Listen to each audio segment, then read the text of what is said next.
need to be comfortable speaking up and voicing your opinions in meetings. Also, that you can make a good impression, you can sound as intelligent as you are, and you can feel confident in any situation. But often that is easier said than done, which is exactly what we are talking about today. Thank you for joining. If you are here live, say hello in the chat. I want to be able to shout you out. If you are catching this on replay, say replay. Let me introduce myself very quickly. I am Melody Wilding. I'm a professor of human behavior and executive coach, and I am the author of a book called Trust Yourself: Stop Overthinking and Channel Your Emotions for Success at Work. I'm also the creator of a program called Resilient, which is a first of its kind comprehensive program to help sensitive leaders and high achievers regain their confidence, master their emotions, and reach their full potential at work. And it's been a big week here. Resilient is officially open for early enrollment only for a limited time, only for a couple more days. So if you're interested in learning more, go ahead and head to that link on the screen. It is melodywilding.com/resilient. You can also set up a time there to chat with me one-on-one, and we can see if it's a right fit for you. So let's see who is joining us today. Make sure you're saying hello in the chats. Hey, Amber, Rosie, let's see, Dina, Kath, wonderful. Daniela, great to have you here. Tobago, amazing. We have folks from all over the world: Chicago, Australia, Columbus, Ohio, India, Costa Rica, New Jersey, representing. I love it. Welcome, everyone. Thank you so much for being here. So as we are going along today, in today's chat, I want to be sharing with you 5 tips to help you speak up with more confidence and to use your voice without fear. As we are going along, please do comment in the chat with what is resonating with you, what is standing out to you, and please help your neighbors out. If you hear something that's important, please go ahead and type it in the chat. I want this to be interactive and I want to be communicating with all of you as we go along. Rodrigo, great to have you here. Ali, nice to have you. Kimberly, welcome. Luann, nice to have you here from Minnesota. All right, so if you are here, then chances are you relate to being a sensitive striver. That is being a high achiever who is also highly sensitive, which means you are driven, you put a lot of pressure on yourself to succeed in your career, and you're also wired. You have a biological makeup that makes it more likely that you process your own thoughts and emotions more deeply, as well as being more attuned to the behavior of people around you. So I want to tell you a quick story, and it's about one of my clients who I'm going to call Allison. And she came to me and she asked, "Why do I always get so nervous before speaking in a meeting?" How many of you can relate to that? Go ahead and type me in the chat if this is you. If you are constantly asking yourself, "Why do I get so nervous before speaking in a meeting?" Now, Allison, maybe like many of you, was very experienced in her field. She was an experienced cybersecurity professional, and she was actually so highly regarded. She had so much expertise for a very specialized area that she was actually recruited out of her role in one company into a different, higher level role in a new company. Now, this new role was very exciting. It presented a huge opportunity for her career. She was going to be exposed to bigger clients, to senior leadership more. But the thought of greater visibility made her impossibly anxious. And I can see, yes, a lot of you are saying, "Yes, this is me. I have this problem." Yeah. Yeah. So the fear of speaking up in meetings would really paralyze her, because when it came time to contribute, to share her thoughts, Allison would freeze up. She would overthink her responses. She would end up rambling, sort of going on and on and on, and then apologizing because she felt she had gone on too long and she had lost the thread of what she was trying to say. Yeah, I'm willing to bet some of you have been there before at some point in your career. And then after all of this, she would beat herself up. She would feel like an imposter, that she was incapable of doing that very job that she had been hand selected and recruited for. And she desperately wanted to feel more confident, to feel more secure and less fearful, not only in meetings, but in her work overall. She didn't want that sense of self doubt, insecurity, second guessing herself following her anymore. So I want to know, does Allison's story sound familiar to you? If so, just put yes in the chat if you have been there as well. Now, as big feelers and very deep thinkers, we as sensitive strivers, we can struggle to be heard at work. And there's a few reasons for this. I want you just keeping a mental note of how many of these sound familiar to you. So you prefer to observe before offering an opinion. We like to think and observe a situation before we act and speak up. As someone who's sensitive, you probably genuinely enjoy listening to other people's ideas. You're kind and compassionate. Because of the way we are wired, we tend to be overwhelmed easily. We tend to freeze under pressure because reaching a threshold of stress for us takes less than it does for the other 80% of the population. You may feel like you're talked over more by dominant colleagues because you tend to be more reserved or held back in the way you communicate. You panic often about saying the right thing or saying something and then looking uninformed, like you have no idea what you're doing. You have a high sense of responsibility. That's your striver side. You have a high sense of responsibility. So you show respect by deferring to leaders at the table, by deferring to people that may have more positional authority than you. You tend to just naturally be more reserved, which means that your more outgoing coworkers may dominate the discussion and just sort of take over all the air in the room. You worry about what others think of you. That's the flip side of being very perceptive and vigilant of your surroundings, is that you may become overly preoccupied with what others think about you. And this deep processing, this ability to think deeply, does gift us with the ability to see all sides of the situation, but that can lead to overthinking things so much to the point where we get into analysis paralysis and we don't say anything at all. So at best, these challenges detract from your ability to contribute. At worst, they erode your visibility, which can be very important for your career trajectory and your satisfaction, and it takes your confidence along with it, just like it did for Allison. But here's one thing I know to be true. What I have seen over and over again through working with thousands of leaders, hundreds of those we have coached inside Resilient over the years, is that your sensitivity does not have to hold you back. Some of you were even mentioning in the comments that you have been told by supervisors, by other people, that you need to stop being so sensitive. Your sensitivity does not have to hold you back. In fact, when it is channeled correctly, when you have the right tools to manage it, it can be your greatest strength. One that allows you to be seen as an effective, competent leader.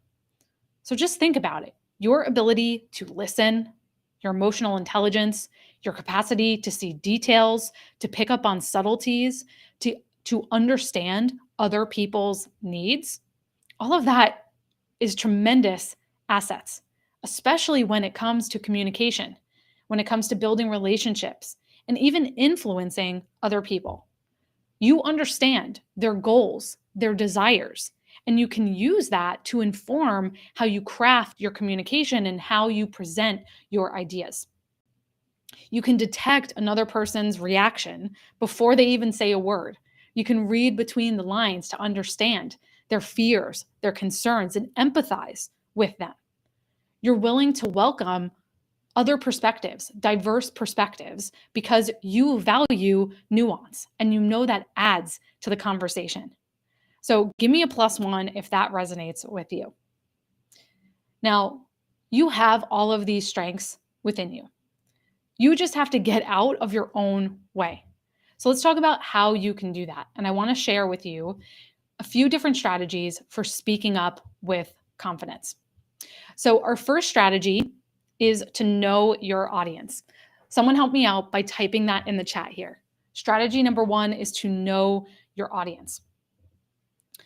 So when I ask clients why they have trouble speaking up on calls or contributing in meetings, they often say it's because they don't feel comfortable or familiar with the other people that are present. As sensitive strivers, we in particular need connection to feel safe and to feel at ease.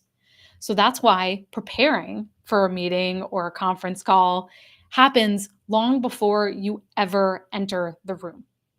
You need to start by getting to know your colleagues and your counterparts outside of those times so that you feel like you're talking to a friendly audience. You feel safe with those people. You're not just speaking to a group of judgmental strangers. So when you feel more comfortable with your colleagues, you'll be more apt to volunteer your ideas, to share your thoughts. Also, consider what concerns or objections might be top of mind for those people that you're trying to communicate with. So, for example, let's say you have to present a new initiative to a group of executives. Questions you may want to think about or even ask them directly is, what do they care about the most? What problems are they trying to solve? More importantly, what is in it for them if they listen to you? What is in it for them if they listen to you? How will you sharing what you're sharing, how will that help them? How will that save them time, make their job easier? So once you know your audience well, not only will you feel more prepared, but you'll also be able to customize your message so that it lands with more impact and greater influence. So your action steps here are to get to know your colleagues. So for example, perhaps you invite people to a quick coffee chat where you talk with them one-on-one, get to know them better.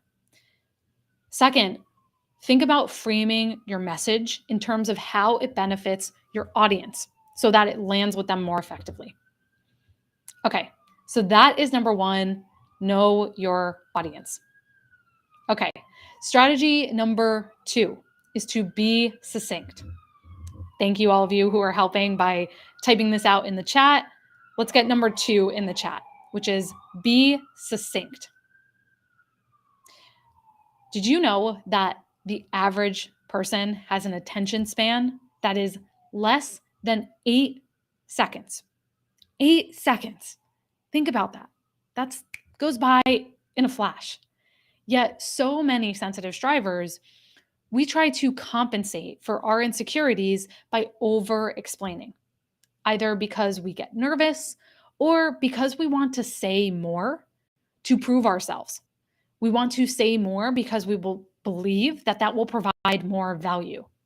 But by doing so, by going on and on and on and providing pages and pages and pages of information, you not only cloud your core message, you risk confusing or losing people, which is worst of all.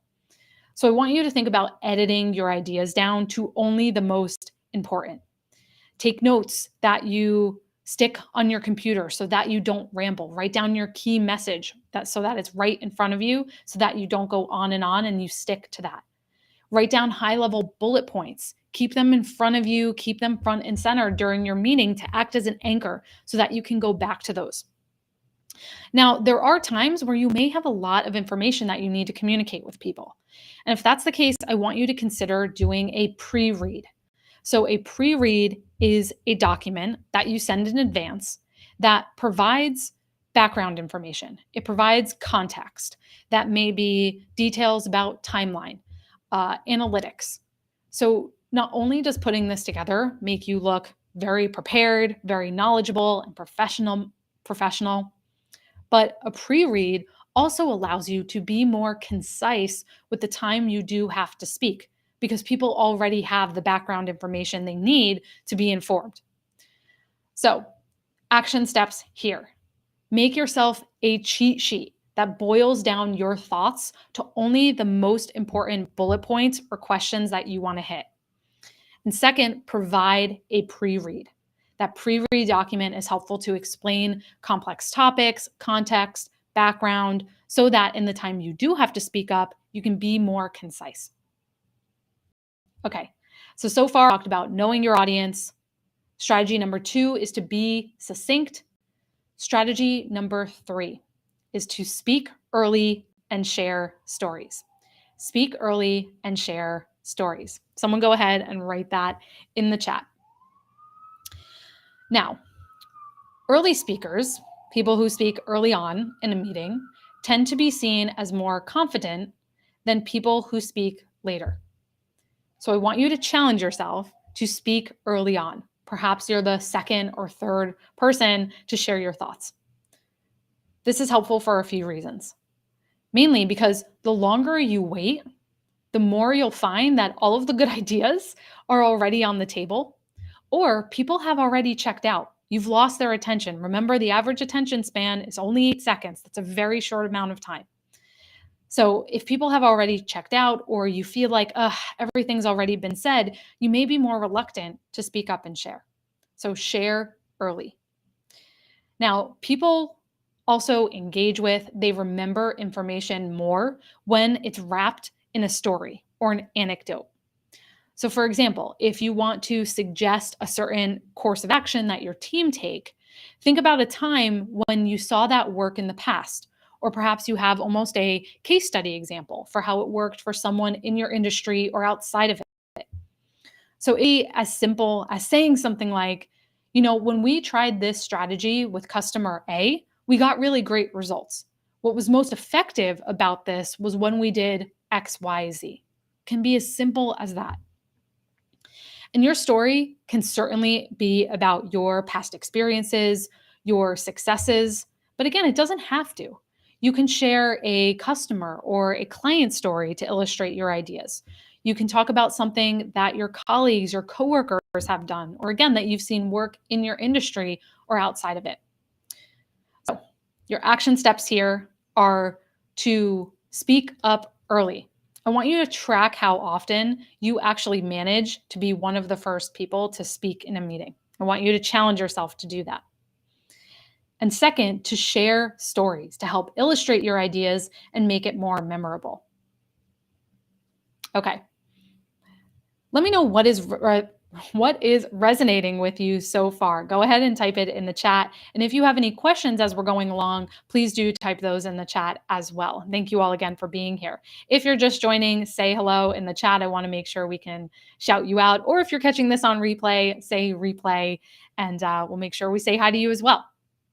Okay, strategy number 4, use repetition wisely. Now, there will be times where, let me say, it's always ideal when we can prepare.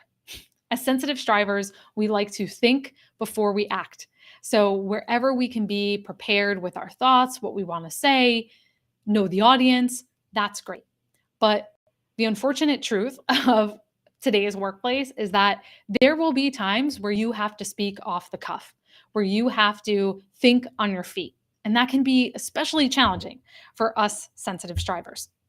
Now, one of my clients' favorite tactics for this, for speaking strongly, coherently, organizing your thoughts off the cuff, is called the PrEP framework. So you make a comment, you back it up with a reason, you provide evidence, and you end by reiterating your point. Okay, I see we have some more people joining us. Kim from Boston, Maria, Tampa, Aram, welcome. Perfect. Okay, so let me say that again. The PrEP framework stands for point, reason, evidence, point. So it sounds like this. First, you make your point. I believe we should take direction A. You back that up with a reason. We've received positive feedback about this approach. You provide evidence for that. So for instance, it performed well in customer surveys. And then you end by reiterating your point. That's why I believe direction A is best. Okay, so that's the PrEP framework. Point, reason, evidence, point. Now, you can use this PrEP framework to structure an entire presentation or to just make a single contribution, a single point in a meeting. Even if you don't follow the entire PrEP framework letter by letter, use that final one, the final P of restating your point at the end.